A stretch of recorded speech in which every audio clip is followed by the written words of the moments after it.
We've been, of course, when you want to try to do something good, you want to nourish the communities, and the government has deep pockets with the big corporations. Yes, they do. And the big corporations are, I'm concerned that they put people in government to guide things their way. So anyway, this happened probably a year or two ago, when the local, I could go back 10 years, well I should say in 2016 we first started that battle with the USDA federal government. They wanted us to get a license for the meat, and they took us to court, and we said no, we don't want any preservatives in our food. Well, the government said we're not going to require you to put preservative in there, you just got to make sure it's safe. Well, I challenged them, just because it goes through the USDA inspection, does that guarantee it's safe? No, because they have recalls almost every day. So what's the point of getting a license if it's not guaranteed to be safe? It's like they didn't know what to say.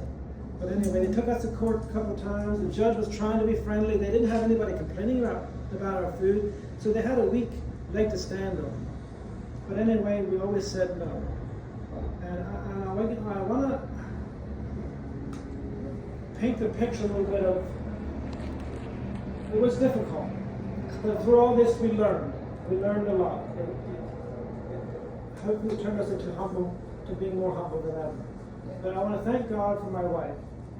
She's went through more than I did. The reason, I'll just say this short story and then we'll move on. The federal government, USDA, was ready to take our farm from us. And my wife said, why don't you just give in? Just give in. Let other people take a turn now in fighting for good food. But I told her I don't want everybody to go through what we did. I want to take the burden on myself as much God allowed me to do.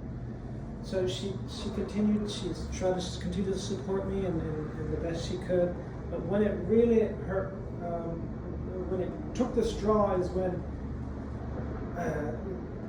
we didn't pay our fines. So the government realized this. Well, the only way we can get our money is if we take the farm, sell the farm, and then we can collect our money. But they had one problem, and that was my wife's name was not on a citation. And we were in a partnership with the farm. So they couldn't take the farm because her name was not on she wasn't doing anything wrong. But then there was this court hearing asking the judge to put her name on the citation so they can take the farm.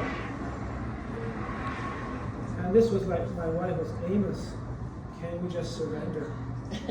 We've worked 20 years for what we have now to get the farm. All of a sudden we won't have anything. Oh my, I was just like, dear Lord, help. And what I want to bring out here tonight is we the people standing together with God on our side is what saved the farm. Yes. What happened is it went public. The news media got a hold of things. Rebel News came down from Canada, put a little bit of story together, and they took it to Tucker Carlson. Tucker Carlson has a big surrounding of people around him. And you know what happened? People started calling USDA, the government. What are you doing here? And I don't think the calls were very friendly. I don't know much about it. We all sent letters also. So many people in the co-op sent letters. All for your prayers and your support. That's what saved the day here, with of course with God's blessing. But what happened is then a week or so later, after Tucker Carlson went public with it, is that the government called my attorney, which was Stephen McFlinty at the time, and they were like, we want to drop. We don't want to go to court. We'll drop the fines way down.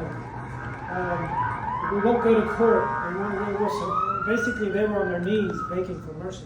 They said our workers are getting public threats. So they basically had to drop down because they were getting these calls. We the people standing together with God's mercy is why we're still visited today. So we've had a lot of things we went through, but yes, God is merciful.